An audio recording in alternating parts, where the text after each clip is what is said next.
This is a piece I'd like to call Dignity Matters.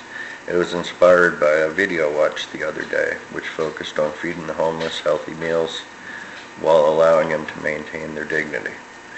That's very important when, for the homeless, so much is lost for the sake of survival on the streets. It reminds me of a gentleman that we met a few months ago when we were out dining. We noticed a gentleman waiting at the front of the restaurant when we entered. When I went to the bathroom to clean up, the gentleman was there grooming.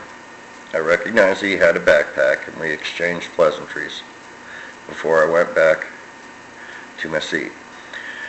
When he got back to the front, I sent Jan over to talk to him and invite him over to have a fresh meal on and with us.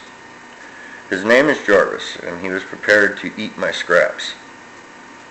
That broke my heart, and I informed him that he didn't need to eat scraps because he wasn't less than human and he deserved his dignity.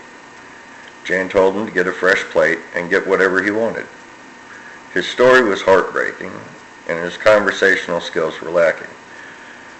I learned that Jarvis had been subjected to so much abuse as a child that his mind was now stuck on a loop of conversation. He had no filter. He was homeless, and he roamed between counties and towns. Too often people make assumptions and draw conclusions about others based on appearances, and they fail to reach out. I'm glad that we paid attention and reached out that day. I now keep an eye out for Jarvis, and I talk to him when I see him.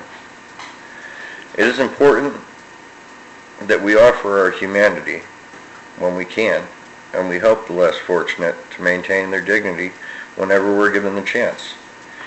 In a fast-paced world where so much is missing and missed, please attempt to try and recognize others and their struggles. Helping doesn't always cost money. When you don't know what to offer, you can offer love, compassion, and humanity. Those are the priceless gifts that are too often in short supply these days.